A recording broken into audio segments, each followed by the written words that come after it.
क्या आप जानते हैं कि अल्बर्ट आइंस्टीन से एक बार इजराइल के राष्ट्रपति बनने का प्रस्ताव दिया गया था, लेकिन उन्होंने यह कहकर मना कर दिया कि वो लोगों को लीड करने के काबिल नहीं है। या फिर चार्ल्स डार्विन, जिनकी एवोल्यूशन थ्योरी ने दुनिया बदल दी, एक ऐसे क्लब का हिस्सा थे जहां रेयर एनिमल्स को खाने का शौक पाला जाता था। और क्या आपने सुना है कि निकोला टेस्ला, जिनकी इन्वेंट्स ने दुनिया बदल दी, अपनी इमोशनल सपोर्ट के लिए कबूतरों पर निर्भर थे। इसी तरह बेंजामिन फ्रैंकलिन का एक एक्सपेरिमेंट उनकी जान ले सकता था और न्यूटन ने सालों तक मेटल्स को गोल्ड में बदलने की कोशिश की। तो आइए इन महान वैज्ञानिकों की जीवन से जुड़ी इस माइंड ब्लोइंग फैक्ट्स की दुनिया में डूबते हैं। इस वीडियो को अंत तक जरूर देखिए, क्योंकि हर कहानी में छुपा है एक गहरा रहस्य। क्या आप जानते हैं कि महान साइंटिस्ट न्यूटन केवल फिजिक्स और मैथमेटिक्स के जीनियस नहीं थे, बल्कि उन्हें एल्केमी का भी गहरा शौक था। एल्केमी वो एंशिएंट आर्ट थी जिसमें कॉमन मेटल्स को गोल्ड में कन्वर्ट करने की कोशिश की जाती थी। यस, ये वही न्यूटन है जिन्होंने ग्रेविटी का सिद्धांत दिया, लेकिन उनकी जिंदगी का एक हिस्सा विज्ञान से थोड़ा हटकर इस रहस्यमयी खोज में भी लगा। न्यूटन ने अपने कई साल ऐसे एक्सपेरिमेंट्स में लगाए जिनका गोल था ऑर्डिनरी मेटल्स को गोल्ड में बदलना। उस समय एल्केमी को साइंस का हिस्सा नहीं माना जाता था, बल्कि इसे थोड़ा सुपरस्टिशियस और मैजिकल माना जाता था। इसके बावजूद न्यूटन ने इस पर हजारों नोट्स लिखे, पर दुख की बात यह है कि उनका हर प्रयास अनसक्सेसफुल रहा और यह ड्रीम कभी पूरा नहीं हो पाया। निकोला टेस्ला, एक महान आविष्कारक जिनके बिना आज की आधुनिक दुनिया की कल्पना भी मुश्किल है, अपनी निजी जिंदगी में बेहद अकेले थे। एक महान आविष्कारक होने के बावजूद उनकी जिंदगी में इंसानों से ज्यादा जुड़ाव कबूतरों से था। न्यूयॉर्क में रहते हुए वे हर दिन पार्क में कबूतरों को दाना खिलाने जाते थे। यह उनके लिए सिर्फ एक रूटीन नहीं था, यह उनके इमोशनल वेलबींग का हिस्सा बन चुका था। टेस्ला का यह जुड़ाव इतना इंटेंस था कि उन्होंने कई कबूतरों को अपने कमरे में रखना शुरू कर दिया। उनका बिलीफ था कि कबूतरों की प्रेजेंस उन्हें इनर पीस और पॉजिटिविटी देती है, जो उन्हें उनके आविष्कारों की थकान से उबारती है। लेकिन खास बात यह थी कि एक सफेद कबूतर उनके लिए सबसे अलग था। टेस्ला ने उसे अपनी जिंदगी की सच्ची साथी बताया था। टेलीफोन की इन्वेंशन ने दुनिया में कम्युनिकेशन रेवोल्यूशन ला दी, लेकिन क्या आप जानते हैं कि इसके इन्वेंटर अलेक्जेंडर ग्रैहम बेल ने कभी अपने ही इन्वेंशन का यूज नहीं किया। वजह जानकर आप चौंक जाएंगे। बेल को टेलीफोन की रिंगिंग साउंड से बेहद इरिटेशन होती थी। जिस आविष्कार ने पूरी दुनिया को जोड़ दिया, उसकी आवाज से खुद बेल ने दूरी बनाए रखी। ये बात सोचने पर मजबूर करती है, क्या ऐसा हो सकता है कि जो चीज हम दूसरों के लिए बनाते हैं वो हमारी खुद की पसंद ना हो? बेल की लाइफ से यह सीख मिलती है कि उनकी प्राथमिकता हमेशा नॉइज फ्री और पीसफुल लाइफ थी। उन्होंने एक ऐसी डिवाइस बनाई जिसने करोड़ों लोगों को जोड़ा, लेकिन बेल खुद उसकी आवाज से परेशान हो जाते थे। शायद यही वजह थी कि वो इसे अवॉइड करते थे। रॉबर्ट ओपेनहाइमर, जिन्हें father of the atomic bomb कहा जाता है, सिर्फ एक ब्रिलियंट साइंटिस्ट नहीं थे, बल्कि डीपली स्पिरिचुअल इंसान भी थे। उनके जीवन पर भगवद गीता का गहरा प्रभाव था। वो अक्सर गीता पढ़ते थे और उसके फिलॉसफी को अपनी पर्सनल लाइफ और वर्क के संदर्भ में समझने की कोशिश करते थे। 1945 में जब पहला एटॉमिक बॉम्ब टेस्ट किया गया, ट्रिनिटी टेस्ट, तब एक्सप्लोजन को देखकर ओपेनहाइमर ने गीता की एक आइकॉनिक लाइन बोली, अब मैं मृत्यु बन चुका हूं, संसारों का संहारक। यह वाक्य उनके भीतर की भावनात्मक उथल पुथल को दिखाता है। उस मोमेंट पर उन्होंने रियलाइज किया कि उन्होंने ऐसी पावर क्रिएट की है जो मानवता के लिए आशीर्वाद भी हो सकती है और विनाश का कारण भी। बेंजामिन फ्रैंकलिन, जिन्हें मॉडर्न साइंस का फाउंडर कहा जाता है, वे 1752 में एक ऐसा बोल्ड एक्सपेरिमेंट किया जिसने बिजली की अंडरस्टैंडिंग को बदल दिया। उन्होंने एक पतंग उड़ाई।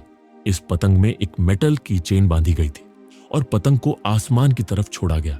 जैसे ही बिजली बादलों से पतंग में प्रवेश करने लगी, फ्रैंकलिन ने यह साबित कर दिया कि आसमान की बिजली और धरती पर मौजूद विद्युत शक्ति एक ही है। अब इस प्रयोग के पीछे जो कहानी छिपी है वो हैरान करने वाली है। अगर वह चाबी गलती से फ्रैंकलिन को छू जाती तो यह प्रयोग उनके जीवन का अंतिम साबित हो सकता था। बिजली का झटका इतना खतरनाक हो सकता था कि उनका जीवन खत्म हो जाता। लेकिन उनकी इंटेलिजेंस और केयरफुल एग्जीक्यूशन की वजह से यह एक्सपेरिमेंट ना केवल सक्सेसफुल हुआ बल्कि सेफ भी रहा। क्या आपको पता है कि साइंस के महान माइंड्स सिर्फ अपने कॉन्ट्रिब्यूशंस के लिए नहीं बल्कि अपनी यूनिक हैबिट्स के लिए भी जाने जाते हैं? हेनरी कैवेंडिश, जिन्हें दुनिया के सबसे प्रसिद्ध केमिस्ट में से एक माना जाता है, उनकी सोशल लाइफ इतनी अनयूजुअल थी कि आप सोच में पड़ जाएंगे। कैवेंडिश को लोगों से इतनी ज्यादा शर्म आती थी कि वे अपने ही घर में नौकरों से डायरेक्टली बात करने में अनकंफर्टेबल फील करते थे। उनकी डेली रूटीन भी इतनी विचित्र थी कि वो अपनी इंस्ट्रक्शंस हमेशा रिटन नोट्स के जरिए देते थे। सिर्फ इतना ही नहीं, उन्होंने क्लियर इंस्ट्रक्शंस दे रखी थी कि कोई भी काम सिर्फ उसी समय किया जाए जब वे मौजूद ना हो। इमेजिन कीजिए, यही वो इंसान थे जिसने हाइड्रोजन गैस की डिस्कवरी की, लेकिन लोगों से face to face interaction almost impossible था। 1952 में दुनिया ने एक बेहद यूनिक और अनएक्सपेक्टेड इवेंट देखा जब अल्बर्ट आइंस्टीन, जो उस समय साइंटिफिक ब्रिलियंस और इंटेलिजेंस का सिंबल बन चुके थे, उनको इजराइल के प्रेसिडेंट बनने का ऑफर दिया गया। इजराइल ने यह प्रपोजल आइंस्टाइन की इंटेलेक्ट और रेपुटेशन को सम्मान करने के लिए किया, लेकिन आइंस्टाइन ने यह ऑफर विनम्रता से मना कर दिया। उनका कहना था कि मेरे पास न तो लोगों से जुड़े कामों की स्वाभाविक क्षमता है और न ही किसी राष्ट्र का नेतृत्व करने का अनुभव। आइंस्टाइन का यह रिस्पॉन्स उनकी सेल्फ अवेयरनेस और ह्यूमिलिटी को रिफ्लेक्ट करता है। वो एक एक्स्ट्रॉर्डिनरी साइंटिस्ट थे, लेकिन उन्होंने ओपनली एक्सेप्ट किया कि वो पॉलिटिक्स और लीडरशिप के लिए सही कैंडिडेट नहीं है। उनकी ऑनेस्टी और इंट्रोस्पेक्शन ये दिखाता है कि वो अपनी कैपेबिलिटीज के बारे में क्लियर थे और उन्होंने कोई ऐसी रिस्पॉन्सिबिलिटी एक्सेप्ट नहीं की जिसमें वो जस्टिस नहीं कर पाते। चार्ल्स डार्विन, जो थियोरी ऑफ एवोल्यूशन के लिए विश्व प्रसिद्ध हैं, उनके जीवन का एक अनोखा और शायद कंट्रोवर्शियल पहलू गुरमे क्लब से जुड़ा हुआ है। अपनी कैम्ब्रिज यूनिवर्सिटी की पढ़ाई के दौरान उन्होंने और उनके दोस्तों ने इस क्लब को बनाया, जहां उनका उद्देश्य था रेयर और अनयूजुअल एनिमल्स को खाना। ये लोग ऑर्डिनरी फूड से बोर्ड हो चुके थे और कुछ यूनिक और एडवेंचरस ट्राई करना चाहते थे। क्लब की वीकली मीटिंग्स में वे आर्माडिलो, आउल जैसे रेयर स्पीसीज को टेस्ट करते थे। रिपोर्ट्स के मुताबिक डार्विन खुद इन नए स्वादों को लेकर काफी उत्सुक रहते थे, खासकर जब वे यात्रा पर होते थे। सोचिए, एक ऐसी खोज जिसने दुनिया को बदल दिया, और वही खोज एक इंसान के जीवन का सबसे बड़ा श्राप बन गई। मैरी क्यूरी, जिन्होंने रेडियम को दुनिया के सामने लाया, उससे इतनी प्रभावित थीं कि वे उसे अपनी लैब में सजीव गहनों की तरह सजाकर रखती थी। उनकी नजरों में यह चमकदार पदार्थ सिर्फ एक विज्ञान की खोज नहीं, बल्कि जीवन का करिश्मा था। लेकिन यह करिश्मा धीरे धीरे उनके जीवन का सबसे बड़ा अभिशाप बन गया। रेडियम की चमक, जिसे वो रात में निहारती थीं, असल में उनके शरीर पर जानलेवा असर डाल रही थी। उस वक्त उन्हें यह एहसास नहीं था कि यह रेडिएशन उनकी सेहत को धीरे धीरे खत्म कर देगा। रेडियम को समझने और उसकी संभावनाओं को जानने का जुनून इतना ज्यादा था कि उन्होंने अपनी जान तक की परवाह नहीं की। आखिरकार उनकी मौत अप्लास्टिक एनीमिया नामक बीमारी से हुई। वर्नर हाइजेनबर्ग का नाम सुनते ही हमें उनके अनसर्टेनिटी प्रिंसिपल की याद आती है, लेकिन उनकी जिंदगी में भी कुछ ऐसे किस्से हैं जो उनके सिद्धांतों को और दिलचस्प बना देते हैं। एक बार की बात है जब हाइजेनबर्ग ने गाड़ी चलाते हुए रेड सिग्नल क्रॉस कर दिया। पुलिस ने उन्हें रोककर पूछा, आपको पता है आप कितनी स्पीड से गाड़ी चला रहे थे? और उनका जवाब था, नहीं, लेकिन मुझे पता है कि मैं कहां हूं।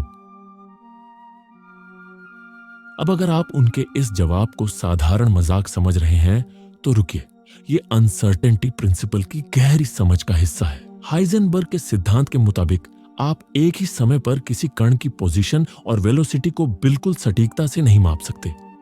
अगर आप स्पीड पता कर लेंगे तो जगह अनिश्चित हो जाएगी, और अगर जगह का पता करेंगे तो स्पीड का कोई भरोसा नहीं। यह किस्सा न सिर्फ उनका वैज्ञानिक नजरिया दिखाता है, बल्कि यह भी सिखाता है कि हमारी जिंदगी में भी सर्टेनिटी का इल्यूजन है।